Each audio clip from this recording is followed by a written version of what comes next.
여러분, 살림기사 공부를 한번 해보겠습니다. 우리가 이제 조림에서 이제 살림의 이제 조림학이죠. 조림학 공부를 하는 겁니다. 과목을 뭐 구태여 오늘 정하자면 이제 조림학 공부를 하는 건데요. 이제 조림의 방법에 속하는 것입니다. 조림은 이제 식재 조림이 있죠. 그리고 파종 이제 식재 조림에는 이제 이런 파종 조림, 용기묘 조림이 있고 이제 식재 목을 갖다가 노지에 있는 묘목을 심는 것이 있고 씨를 뿌리는 파종조림이 있습니다. 이번 시간에는 파종조림과 용기묘 조림에 대해서 한번 공부를 해보겠습니다. 인공조림 중 파종조림과 용기묘 조림에 대해서 설명하시오. 1번 파종조림. 종자를 파종해서 숲을 만드는 것입니다. 방가로 1번 대상지. 파종조림지의 대상지. 이 파종조림지는 이제 대상지, 파종 시기, 파종 방법 이제 이런 식으로 구분해서 공부를 해야 되죠.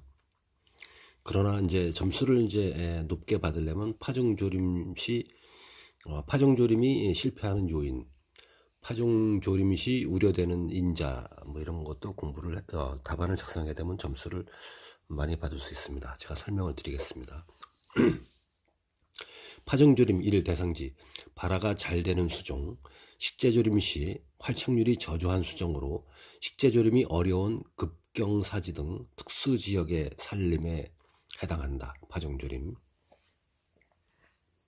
그러니까 우리가 흔히 완경사지 살을 놓고 삼북부에 나무 심기 좋은 영림단 뭐 이런 아주머니 아저씨들이 가서 심기 좋은 그런 데가 아니고 이제 식재조림이 어려운 급경사지 특수지역 뭐 개간지 복구하는 데라든가 특수지 복구하는 데 광산 폐복구지 뭐 석회산 복구지 그리고 뭐 대규모 공장 지은 그 절벽의 위에 부분에 그런 복구지 이런 데는 파종조림으로 하는 것이죠.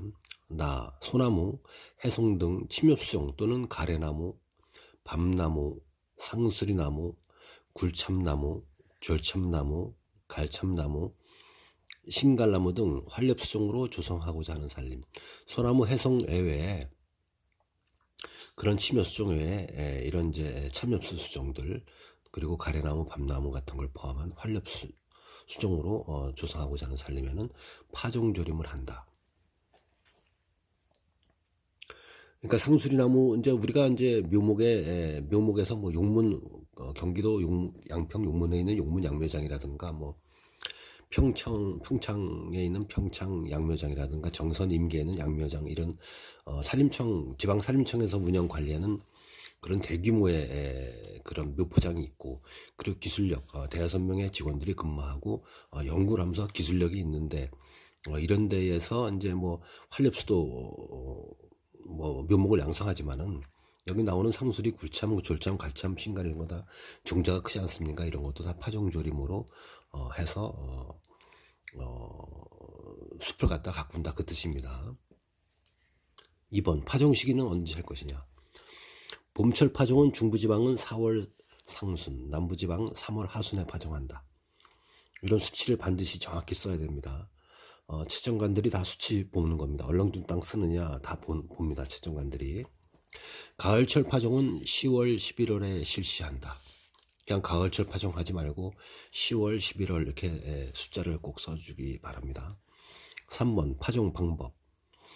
지름 50 내지 60cm 크기로 지피물을 제거하고 중앙에 지름 30 내지 40cm의 크기로 토양을 경운 갈아엎어서 돌이나 잡초목의 뿌리 등을 제거한다.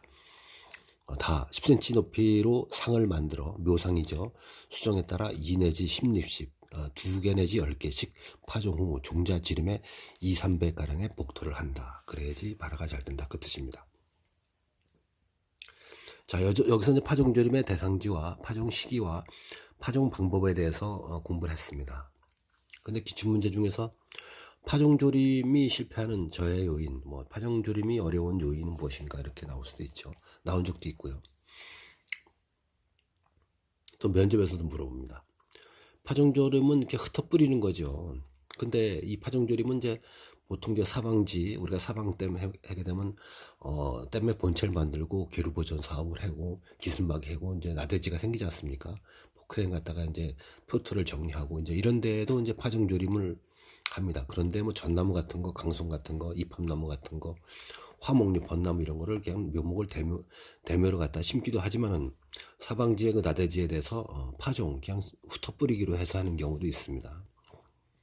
그리고 광산 이제 복구지 이런 데 사면 절개지 이런 데도 이제 파종조림을 하죠. 그럼 파종조림이 이제 실패하는 원인이 이제 씨를 갖다가 이제 인력으로 뿌리게 되면 이제 조류가 먹는 수가 있고요, 종자를. 두 번째는 경사가 심해서 비가 강우시에 유출돼서 그 종자가 유출되는 경우가 있고, 물골이 발생하면서 복토가 너무 깊게 돼서 종자가 파종이 안 되는, 활착이 안 되는 경우도 있습니다. 그러니까 장마에 쓸려 나갈 수도 있고요. 그리고 파종조림은 이제 돌멩이 뭐 이런 성역제도 할 수 있으니까 기초적으로 토양이 나쁜 지역에 척박한 지역에 하니까 실패할 요인이 많습니다.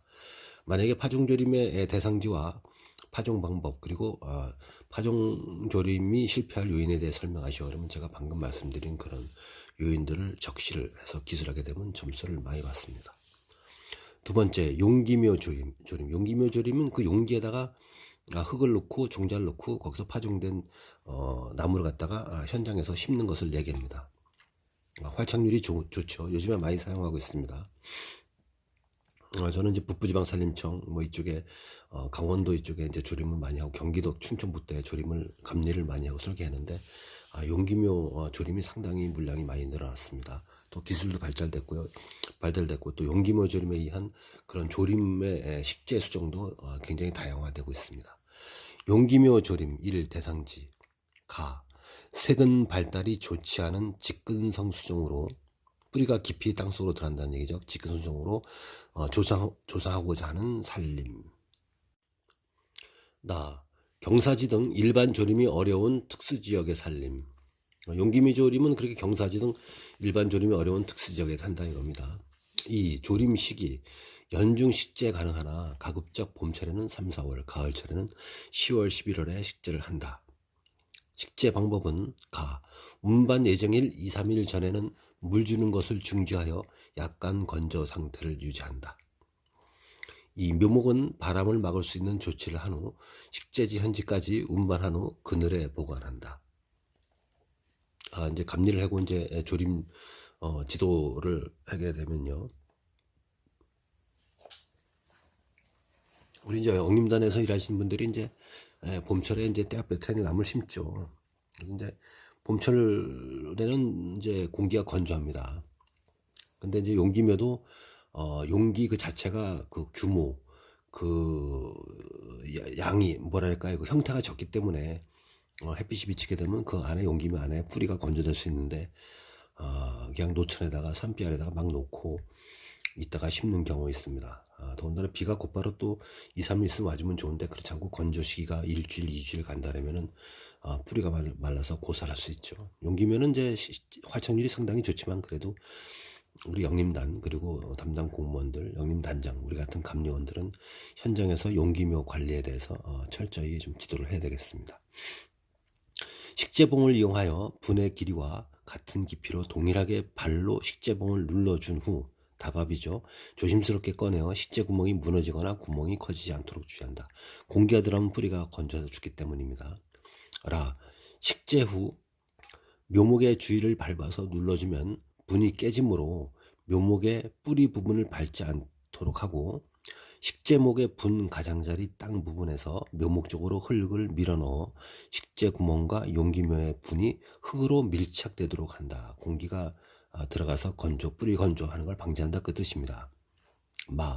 상수리나무 및 소나무 등 용기묘의 식재 본수는 헥타당 3,000본을 기준으로 하며 토양의 비옥도 등 현지 여건에 따라서 줄이거나 늘릴 수 있다 이겁니다. 식재 본수를.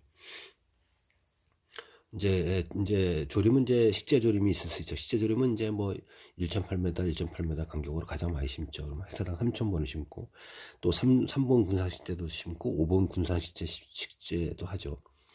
그러면 조림해서 식재 조림해서 하는 방법 할 때는 그렇게 써주지만 이번 시간에 제가 말씀드린 것처럼 파종 조림과 용기묘 조림은 또 다른 개념이기 때문에 혼돈하지 말고 답안을 작성할 때 파종조림, 용기묘 조림을 써야 하는데 인공조림 방법을 갖다가 3번 군상식재, 뭐 4번 군상식재, 군상과 군상 간격은 3.6m, 1m 이런 그림을 다 그려주면 다 점수가 빵점 나옵니다.